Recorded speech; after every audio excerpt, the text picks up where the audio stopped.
Okay, so usually when we pull up a map for a deep dive, we're looking for, a tech hub or maybe some geopolitical hotspot. Right. But today I want you to picture a very specific spot on the southern tip of the Baja California Peninsula. It's sunny, the water is this unbelievable turquoise. Gatorade blue? Exactly. The sand is white. It looks like total paradise. But then you look at the nautical charts, and the name of this bay is Ensenada de Muertos. The Bay of the Dead. Subtle, isn't it? Yeah. Doesn't exactly scream, book your honeymoon here. It's definitely not the slogan the tourism board is going for. Yeah. But that name, it isn't just folklore or some pirate story. It's a receipt. A receipt for what? For a history that is just defined by an incredible amount of death. I mean, we're talking ancient violence, starving conquistadors, failed colonies. And yet, and this is the whole reason we're doing this, we're looking at a stack of biological reports from, this month? February 2026. Oh, this week, yeah. And they describe this exact same bay as arguably the most vibrant living marine ecosystem on the entire peninsula. That's the pivot. That is the whole story. So that's the contrast we're digging into. How does a place named for, red-painted skeletons and starvation flip the script so completely that as of this morning, you have 20-plus orcas using the shore as a hunting trap? It's a massive turnaround. Yeah. And to really get it, we have to look at a pretty eclectic mix of sources. I've got archaeological papers on the mysterious Paracu people, historical logs from Hernan Cortez's disastrous expedition in 1535. And then these brand new field notes on orca and humpback behaviors. Exactly. And the mission today isn't just to talk about cool whales. It's to figure out how the local community, a village called Agua, Amarga, actually engineered this. They went from basically extraction and survival to what the papers are calling casual engagement, abundance. It is a perfect case study in adaptation. But before we get to the whales, we have to deal with the skeletons in the closet. Literally. Literally. Okay, let's start with the dead part of the Bay of the Dead.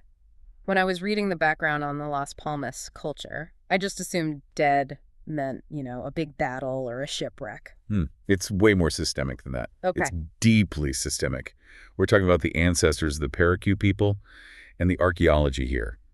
It paints a picture of a society that was fascinating but also incredibly morbid by our standards. The bay wasn't just a place to live, it was a necropolis. The sources mention secondary burial. Can you break that down? Because that's a very specific term. Yeah, it's a two-stage process. So in a lot of cultures, you bury the dead and, that's the end of it. Right. Here, the Las Palmas culture would let the bodies decompose first. So maybe burying them for a while or expose them to the elements. And then later, the community would come back. And do what? They'd gather the bones, clean them, and then paint them with red ochre. They painted the bones red. Yes. And they would bundle these red bones inside palm fronds or maybe deerskin. Archaeologists have found these bundles just tucked into caves all through the mountains and around the bay. So when the Spanish show up later, they're literally walking into a landscape full of these bone bundles. Wow, that is a visceral image. But the name Muertos implies more than just burial customs, doesn't it? It suggests people were dying aggressively. The data absolutely supports that. There's this seminal paper by J. Eldon Molto that analyzed the skeletal remains, and the findings are just shocking. They found a trauma rate of 52.5% in the population. Wait, hold on. Over half the people had smashed bones. That's right. In the context of New World archaeology, that is. It's just off the charts. We're seeing healed fractures from clubs, depression fractures in skulls, wounds from atlatls. Those are the spear throwers. The spear throwers, yeah. This was not a peaceful tropical existence. This was a hyper-territorial, violent place where people fought hard for scarce resources. And they weren't farmers, were they? I remember reading something about surfer's ear. No, they were absolutely ocean people. We know this because of auditory exostosis. Which is that bone growth in the ear canal. Right. It forms to protect the eardrum from cold wind and water. You only get that if you spend a massive amount of time submerged.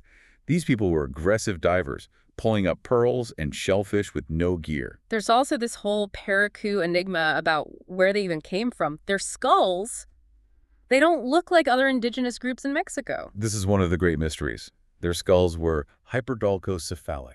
That's a fantastic Scrabble word. It is, isn't it? It just means very long and narrow. Most Native American populations who we believe crossed the Bering Land Bridge from Asia have broader skulls. The Paracu look different. Some researchers even suggested they might be a remnant population from much, much earlier. Or maybe drifted from the South Pacific or Australia. It's a possibility. So, layer one of the history. Hmm. You have these genetically distinct, long-skulled divers living a life of extreme violence, painting their dead red, and just surviving on the edge of the sea. And then layer two arrives. The Spanish. And this is where the Bay of the Dead name really gets locked in. Enter Hernán Cortés. This is the man who conquers the Aztec Empire, finds incredible wealth on the mainland. You'd think Baja would be a victory lap for him. It was his kryptonite. You have to remember, the headspace the Spanish were in around 1535. They were. Yeah. They were basically operating on fan fiction. Fan fiction. Yeah, there's this popular romance novel at the time called Las Sergas de Esplandian. And it described an island called California, ruled by Amazon women and just paved with gold. So he wasn't looking for a desert ecosystem, he was looking for a fantasy map. He was. So he lands at Ensenada de Muertos in 1535 expecting warrior queens in gold. And what does he find? No water, no food. He finds pearls, sure. Hmm. But no fresh water, nothing to eat. The land is arid. It cannot support a European colony that has no idea how to forage there. The sources mention a tragic irony about the supplies. This part actually made me flinch. It's horrific. Cortés sends ships back to the mainland for food. Meanwhile, his colonists are starving on the beach. When a ship finally gets back with supplies, they are so famished they just gorge themselves. And die from refeeding syndrome. Exactly. 23 colonists died of starvation, and then more died from the feast. So between the red bone bundles in the caves and the dead conquistadors on the beach, Ensenada de Muertos earned its name honestly. Okay, so that's the grim baseline. Extraction failed. Totally failed. Colonization failed. Survival was violent. Now we have to fast forward to the notes from this week, February 2026. Same bay, same geography, but the narrative is just completely different. It has. And it did not happen by accident. It happened because the local community in this village, Agua Amarga, went through what the sources call a mental migration. I love that phrase. It wasn't just buying new boats, it was changing how they thought about the ocean. Who are the key players here? We are looking at what I would call a dynasty of knowledge. These are families like the Luceros, the Geraldos, the Greens, deep roots in the region.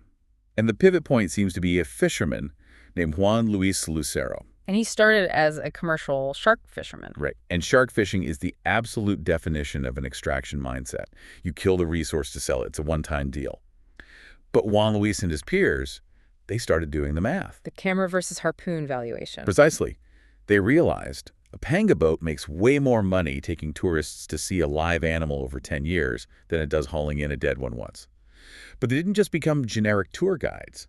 They specialized. Juan Luis became a master of fly fishing for roosterfish. Which is incredibly difficult. Roosterfish are smart, they're fast. It's high skill, high value, and this is crucial, it's catch and release. That was the bridge.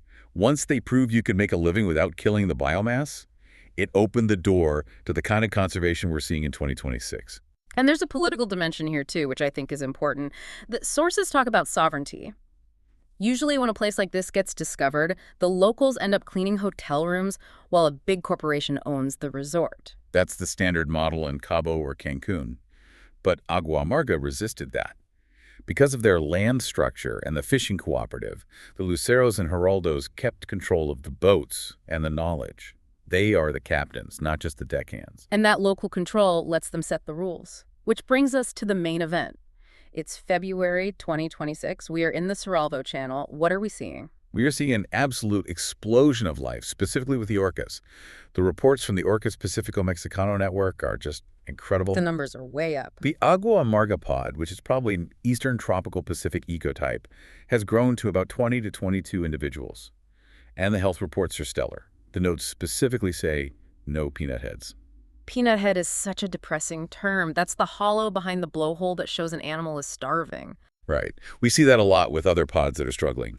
But here, these orcas are thick, they're robust. They have 3 new calves this season alone. And the reason they're so fat and happy is this specific behavior called the mobula slam. The mobula slam. It's a hunting technique they seem to have perfected right here in this bay. The orcas herd thousands of mobula rays. Those are the smaller jumping rays. Yeah, they herd them into these tight bait balls against the shoreline. So they use the geography as a trap. Exactly. They pin them against the beach, and then they use their tails, their flukes, to just physically slap the surface of the water. So it's not a bite, it's a shockwave. It's physics. The percussion stuns the rays, knocks them out. Then the orcas just swim through and feast. It's an all-you-can-eat buffet that costs them almost no energy. The sources also mention something about karate chopping sharks, which, again, sounds like a cartoon, but it's real. It is so wild. Orcas are smart enough to hack the biology of other animals. They've been seen taking down silky sharks and hammerheads here by flipping them upside down. Tonic immobility. You got it. Sharks have this biological glitch. You flip them over, they go into a paralyzed trance-like state. The orca flips the shark, immobilizes it, and then can safely eat the liver. Okay, so you have this apex predator wolf pack, 22 of them, patrolling the bay. But they are not the only giants out there. We have to talk about the defenders. The humpback whales. This is peak breeding season, December to April.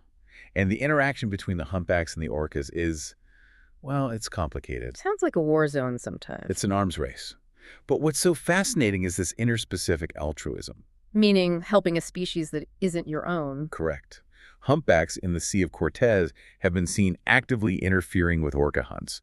If the orcas are attacking a sea lion or a ray, the humpbacks will charge in. They're trumpeting, slashing their giant fins, just disrupting the whole thing. But why? Why risk a fight with killer whales to save a sea lion? That is the million-dollar question. It might be instinctual mobbing behavior to drive away predators that could threaten their own calves. Or it could be something deeper.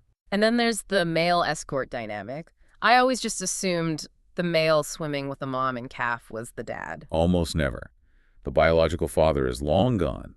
The escort is a male who is hoping to mate with the female next time. And to earn that right, he acts as the bodyguard now. He'll physically put himself between the calf and the orca pod. It's a high-stakes trade protection for a chance at future reproduction.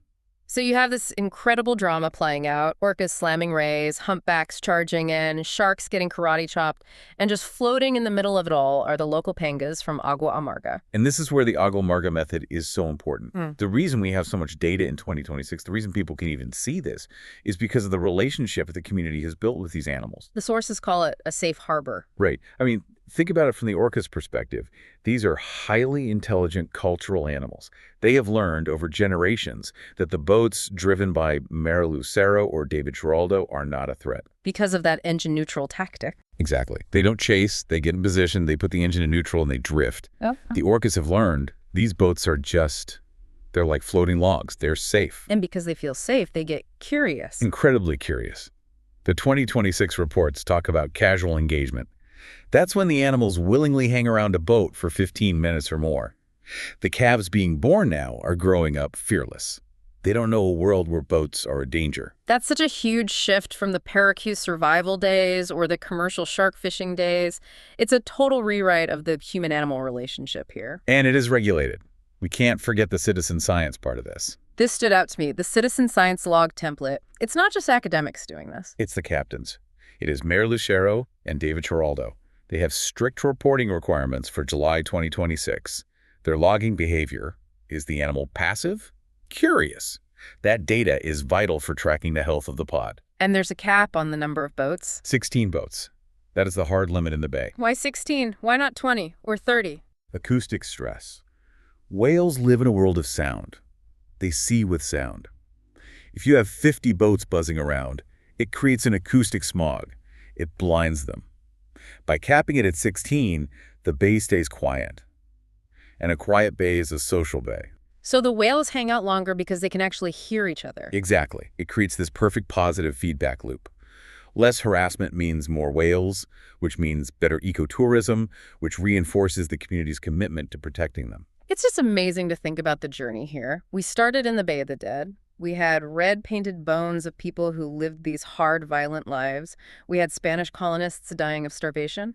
And now, in 2026, we have a community that has engineered a sanctuary for the ocean's top predators. It's a story of survival through adaptation. Not just surviving, thriving. Yeah, and if you think about the bigger picture, think about the parakeet. They were the original ocean people, but they vanished. They couldn't sustain the violence of their world or the diseases that came later. And the Luceros are the new ocean people. They are. But they survived because they changed. They moved from extraction, from taking things out of the sea to observation. They realized that in the 21st century, the value of a whale isn't in its oil, The value is in the encounter. In 2026, the Dead Bay is arguably the most living place in all of Baja. It really is. And it just proves that we don't always have to be the destroyers of ecosystems. Sometimes if we're smart enough to adapt, we can be the reason they flourish. That is a hopeful note to end on. From red bones to fearless calves. Thanks for joining us on this deep dive into Ensenada de Muertos. My pleasure. See you next time.